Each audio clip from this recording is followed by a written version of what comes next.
Intellectually, Judge Barrett is an absolute all-star.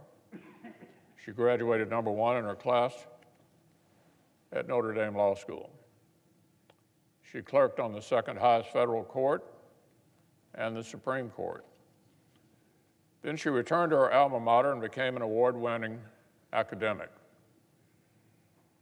Judge Barrett's mastery of the Constitution gives her a firm grasp on the judicial role. She's pledged to apply the law as written, not as she wishes it were. Her testimony, her writings, and her reputation confirm a total and complete commitment to impartiality.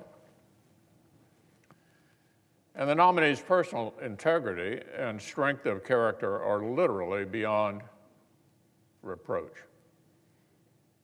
She earned the highest rating from the left-leaning American Bar Association.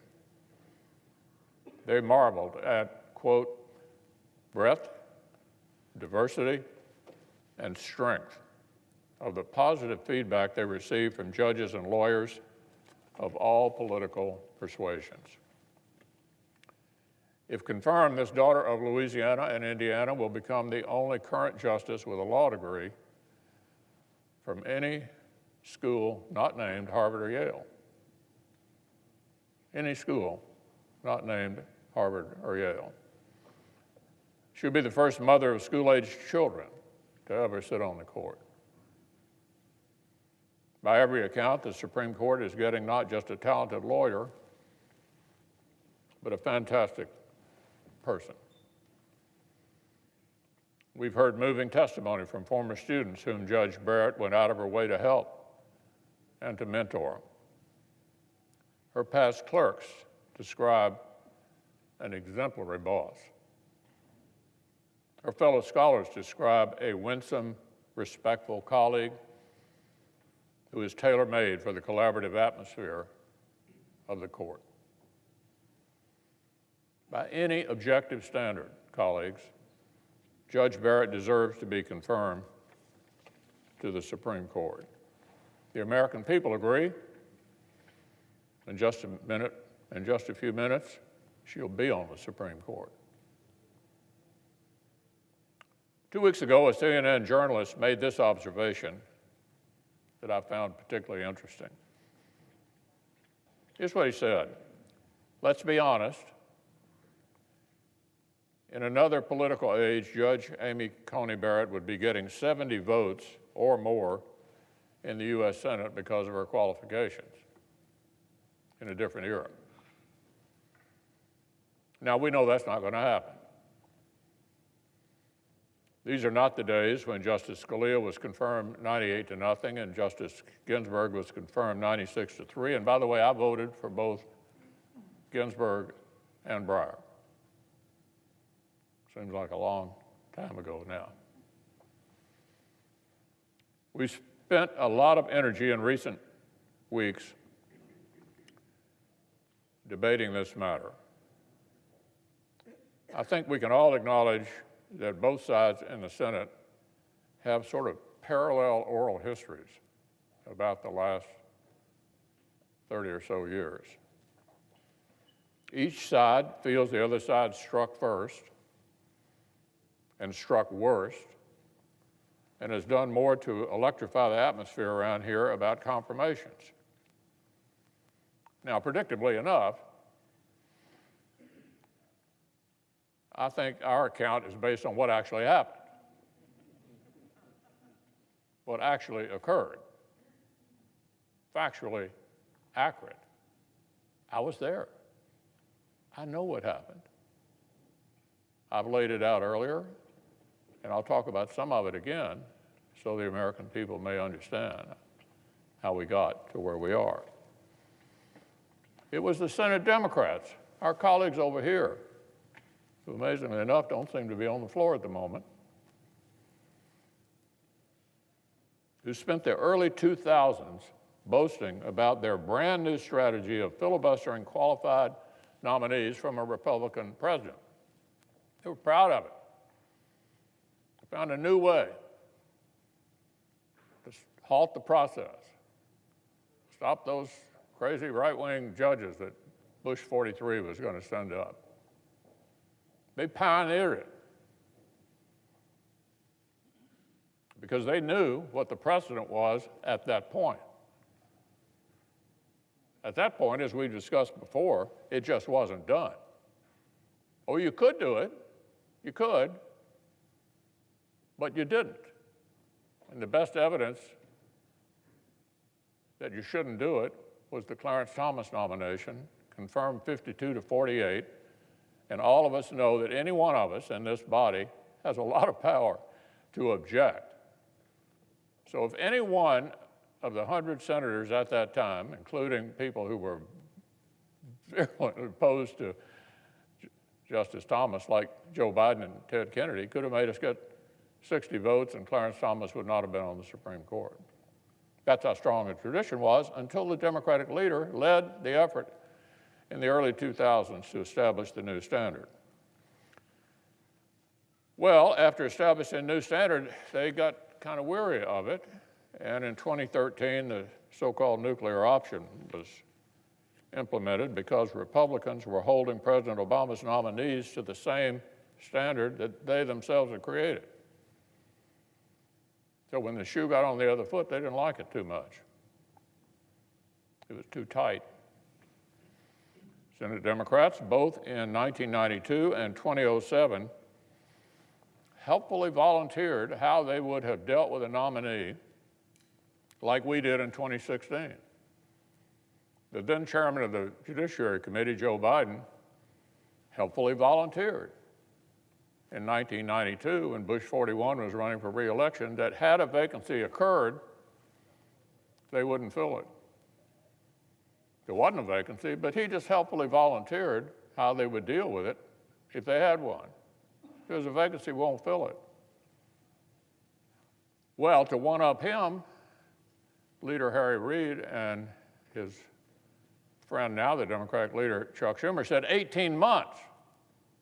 18 months, but if a vacancy on the Supreme Court occurred, they wouldn't fill it. That's a fact about how we got to where we are. I understand my Democratic friends seem to be terribly persuaded by their version of all of this. All I can tell you is I was there, I know what happened, and my version is totally accurate. The truth is, on all of this, we owe the country a broader discussion. Competing claims about Senate customs cannot fully explain where we are. Procedural finger-pointing. There are deeper reasons why these loud voices insist it is a national crisis. You just heard it. It's a national crisis when a Republican president makes a nominee for the Supreme Court. Catastrophe looms right around the corner. The country will be fundamentally changed forever when a Republican president makes a Supreme Court nominee.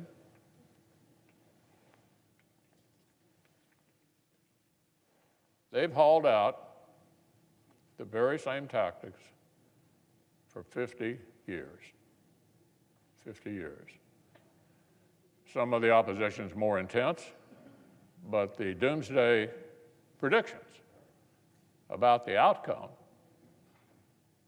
of nominating these extremists like John Paul Stevens, David Souter, I mean, the country was hanging in the balance? Really? Well, somehow everyone knows in advance that nominations like Bork, Thomas, Alito, Gorsuch, Kavanaugh, and Barrett are certain to whip up national frenzies, while nominations like Ginsburg, Breyer, Sotomayor, and Kagan are just calm events by comparison. This glaring asymmetry predates our recent disputes. And it comes, my colleagues, from a fundamental disagreement on the role of a judge in our republic. We just have a fundamental difference of opinion. We just heard the Democratic leader name all of these things that are threatened by this nominee. Sound very similar to the tunes we've heard before. Well, we, like many Americans, want judges to fulfill the limited role the Constitution assigns to them. Stick to text, resolve cases impartially, and leave policymaking to the people and their representatives, which is what we do here. We just spent 4 years confirming brilliant, qualified constitutionalists to the Supreme Court and lower courts who understand their roles. 53 circuit judges, over 200 judges in total, and we're about to confirm the third Supreme Court justice. What they all have in common: brilliant, smart, and know what a judge is supposed to be. But the left thinks the framers of our country got this all wrong. They botched the job. The people who wrote the Constitution didn't understand what a judge ought to be. Several Senate Democrats have reaffirmed in recent days during this discussion. They actually find it quaint or naive to think the judge would simply follow the law. Quaint or naive. Scalia used to say, if you want to make policy, why don't you run for office? That's not what we do here. Gorsuch said we don't wear red robes or blue robes, we wear black robes. What they want is activist judges. They've made it quite clear. The Democratic leader just a few minutes ago had made it quite clear. So what they're looking for here is a small panel of lawyers with elite educations to reason backward from outcomes and enlighten all the rest of us. Enlighten all the rest of us with their moral and political judgment. Whether the Constitution speaks to the issue or not. They know best what's for us. No matter what the Constitution or the law may say. And, you know, for the last several decades, in many cases, that's what they've gotten. One activist decision after another, giving the subjective preferences of one side the force of law. Across a variety of social, moral, and policy matters, like a healthy society would leave to democratic debate, the personal opinion of judges have superseded the will of the people. Now, they call that a success, and they want more of it. President Obama actually was refreshingly honest about this. He said he wanted to appoint judges who had empathy. Well, think about that for a minute, colleagues. What if you're the litigant before the judge for whom the judge does not have empathy? You're in tough shape. You're in tough shape.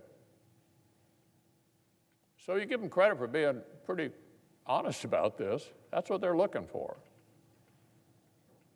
The smartest leftish people they can put to make all the decisions for the rest of us, rather than leaving it to the messy democratic process to sort these things out the way the framers intended.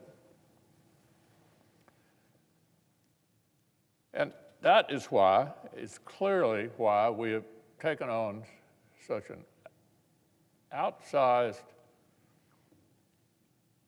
combative atmosphere with regard to these confirmations. That's why they've become so contentious. Because they want to control not only the legislative body, but the judicial decisions as well. Let me just say this, there's nothing innate about legal training that equips people to be moral philosophers. There's just nothing inherent in legal training that equips people to be moral philosophers. And incidentally, as I just said, that's why these confirmations have taken on such an outsized, unhealthy significance. The remarks we just heard from across the aisle show exactly why the framers wanted to stop the courts from becoming clumsy, indirect battlefields for subjective debates that belong in this chamber and over in the House and in state legislatures around the country. The left does not rage and panic at every constitutional judge because they will simply enact our party's policy preferences. Any number of recent rulings make that very clear.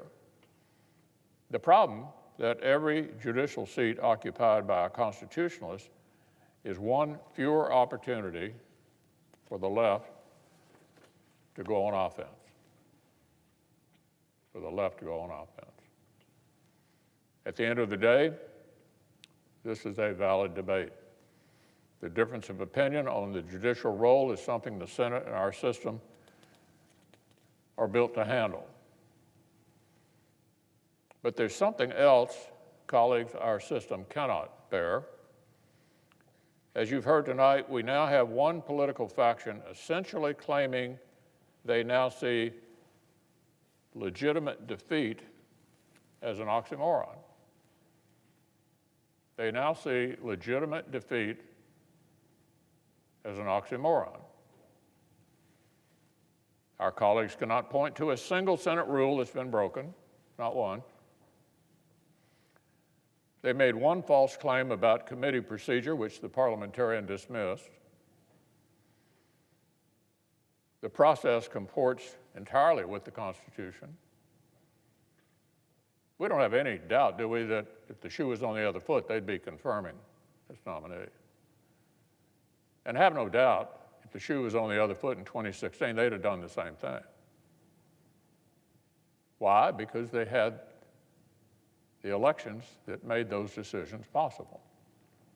The reason we were able to make the decision we did in 2016 is because we'd become the majority in 2014.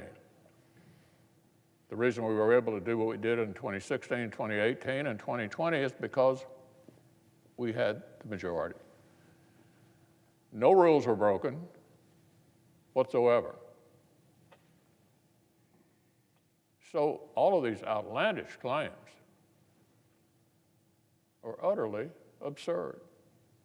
And the louder they scream, the more inaccurate they are. You can always tell that. Just check the decibel level on the other side. The higher it goes up, the less accurate they are.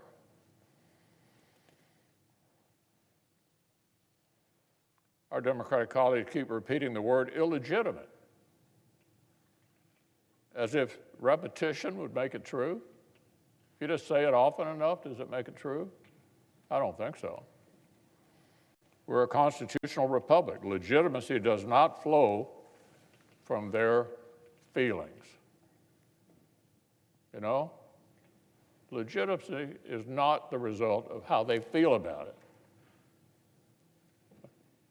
You know, you can't win them all, and elections have consequences. And what this administration and this Republican Senate has done is exercise the power that was given to us by the American people in a manner that is entirely within the rules of the Senate and the Constitution of the United States. Irony, indeed. Think about how many times our Democratic friends have said, been berating President Trump for allegedly refusing to accept legitimate outcomes he does not like. How many times have we heard that? President Trump won't accept outcomes he does not like. Well, they're flunking that very test right before our eyes. That's their problem. They don't like the outcome. Well, the reason this outcome came about is because we had a series of successful elections. One of our two major political parties increasingly claims that any political system that deals them a setback is somehow illegitimate. And this started actually long before this vacancy, as we all know. 1 year ago, Senate Democrats sent the court, directly, an amicus brief that read like a note from a gangster film. They wrote, "The Supreme Court is not well," in their amicus brief. The Supreme Court is not well. Perhaps the court can heal itself before the public demands it be restructured.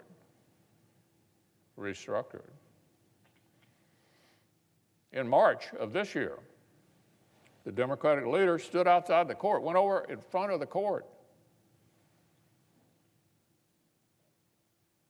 and threatened multiple justices by name.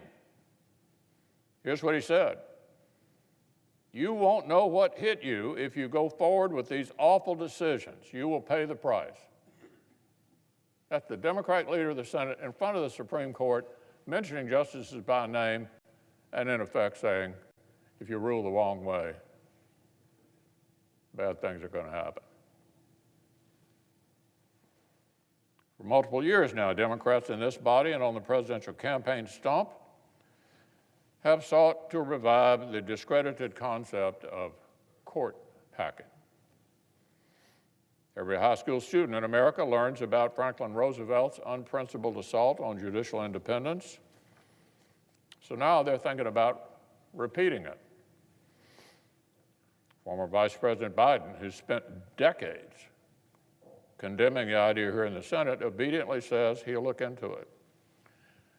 Most importantly, the late Ruth Bader Ginsburg said last year, when asked about this, she said 9 is the right number. That's the vacancy we're filling right now. I don't think any of them have quoted her on this issue lately, have you? Ruth Bader Ginsburg said 9 is the right number. These latest threats followed decades of subtler attempts to take independent judges and essentially put them on political probation.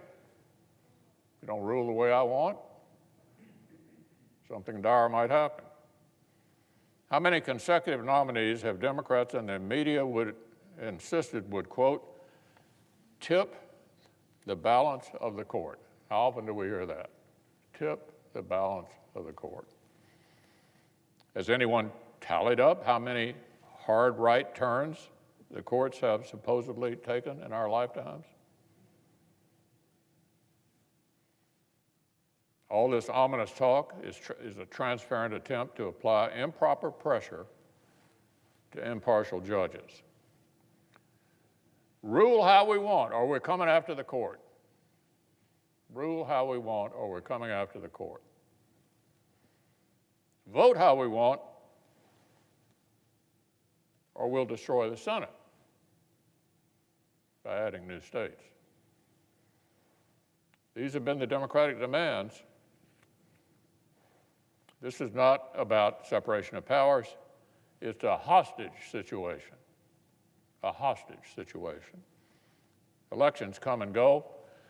Political power is never permanent, but the consequences could be cataclysmic if our colleagues across the aisle let partisan passions boil over and scorch the ground rules of our government. The framers built the Senate to be the nation's firewall. Over and over, this institution, our institution, has stood up to stop recklessness that could have damaged our country forever. So tonight, colleagues, we're called on to do that again. Tonight, we can place a woman of unparalleled ability and temperament on the Supreme Court. We can take another historic step toward a judiciary that fulfills its role with excellence, but does not grasp after power that our constitutional system intentionally assigns somewhere else. And we can stand loud and clear that the United States Senate does not bow to intemperate threats.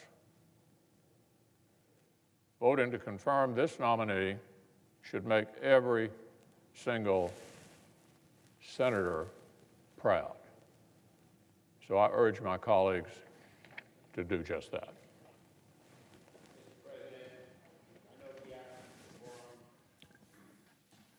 Clerk will call the roll. Mr. Alexander. Present. Ms. Baldwin. Mr. Barrasso. Present.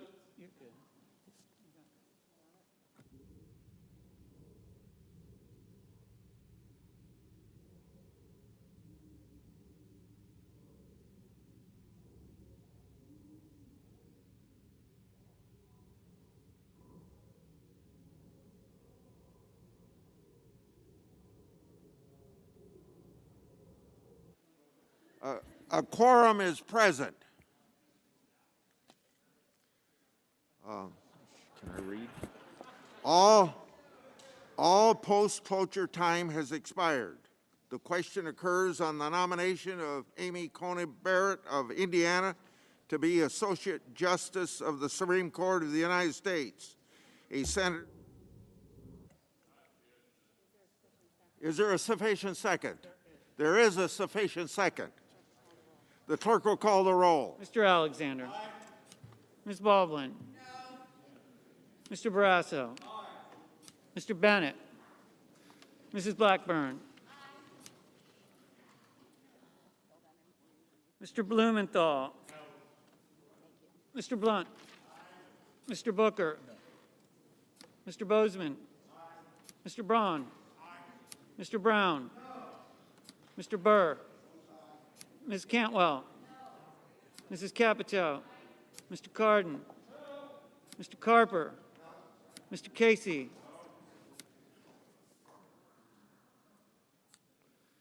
No. Mr. Cassidy. Aye. Ms. Collins. Mr. Coons. Mr. Cornyn. Aye. Ms. Cortez Masto.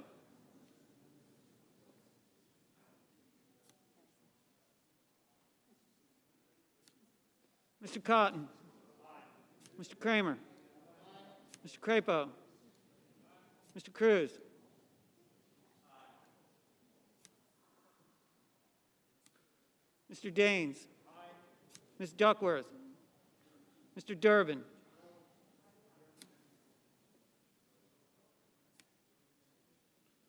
Mr. Enzi. Aye. Ms. Ernst.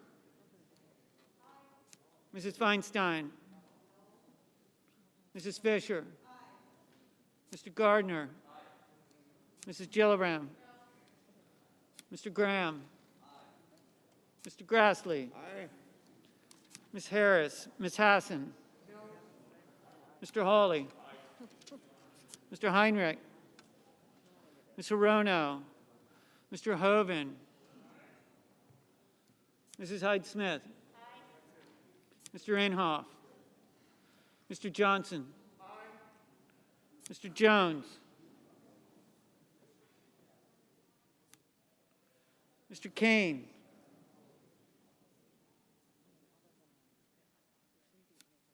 Mr. Kennedy. Aye. Mr. King. No. Ms. Klobuchar. Mr. Langford. Aye. Mr. Leahy.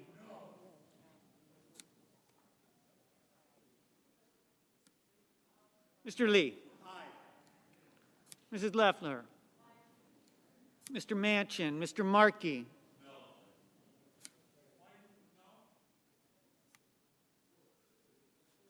No. Mr. McConnell.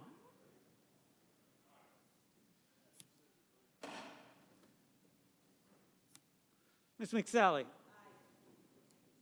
Mr. Menendez. Mr. Merkley. Mr. Moran. Aye. Ms. Markowski. Aye. Mr. Murphy. Mrs. Murray. Mr. Paul. Aye. Mr. Perdue. Aye. Mr. Peters. No. Mr. Portman. Aye. Mr. Reed. Mr. Risch. Aye. Mr. Roberts. Aye. Mr. Romney. Ms. Rosen, Mr. Rounds, Mr. Rubio, Mr. Sanders, Mr. Sass, Mr. Schatz, Mr. Schumer, Mr. Scott of Florida, Mr. Scott of South Carolina,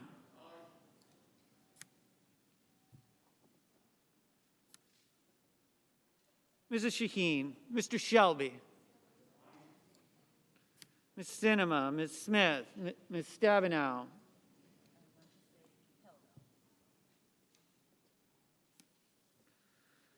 Mr. Sullivan, Mr. Tester, Mr. Thune, Mr. Tillis, Mr. Toomey, Mr. Udall,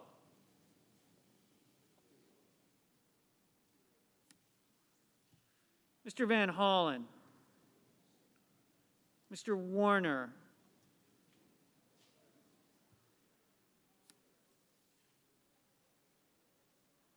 Ms. Warren, Mr. Whitehouse, Mr. Wicker, Mr. Wyden,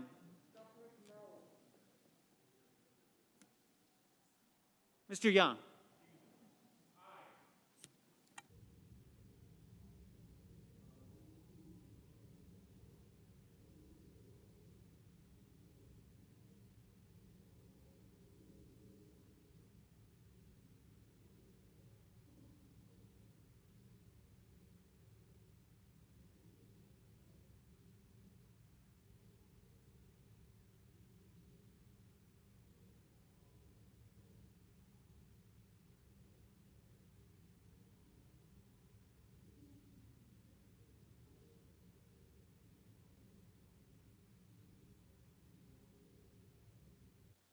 Senators voting in the affirmative: Alexander, Barrasso, Blackburn, Blunt, Bozeman, Braun, Burr, Capito, Cassidy, Cornyn, Cotton, Kramer, Crapo, Cruz, Daines, Enzi, Ernst, Fisher, Gardner, Graham, Grassley, Hawley, Hoven, Heidsmith, Inhofe, Johnson, Kennedy, Lankford, Lee, Loeffler, McConnell, McSally, Moran, Murkowski, Hall, Perdue, Portman, Risch, Roberts, Romney, Rounds, Rubio, Sass, Scott of Florida, Scott of South Carolina, Shelby, Sullivan, Thune, Tillis, Toomey, Wicker, Young.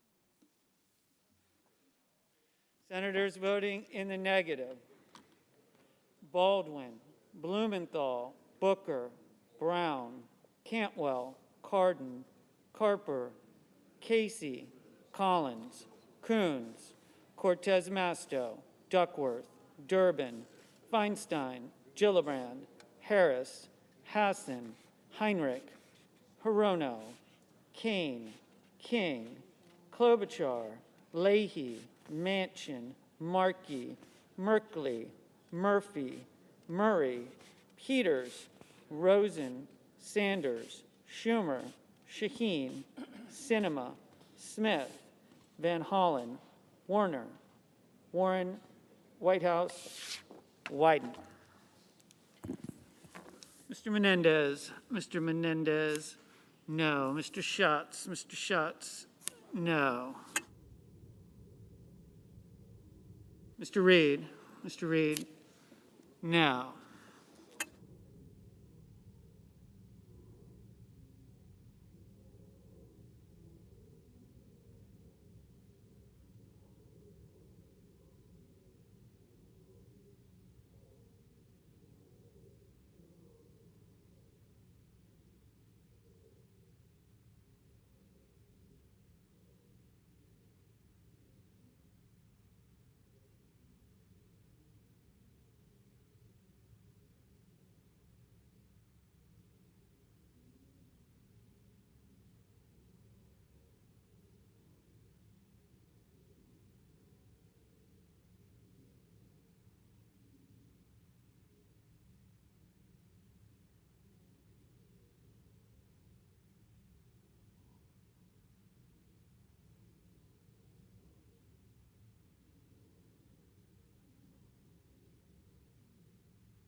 Ms. Stabenow. Ms. Stabenow, no.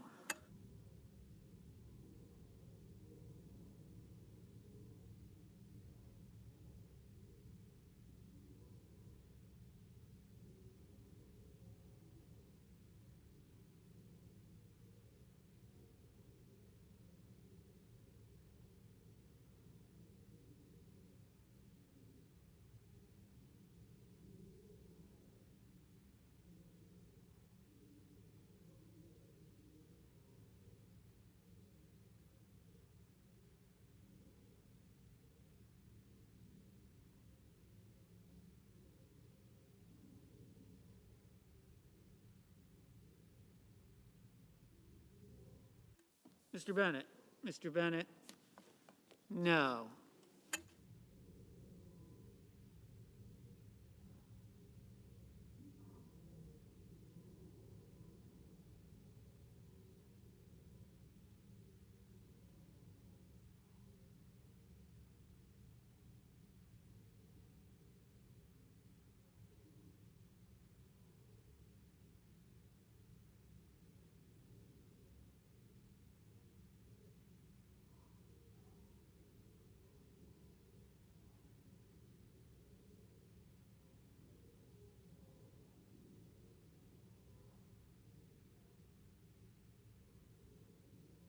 Mr. Jones. Mr. Jones, no.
Mr. Udall. Mr. Udall, no.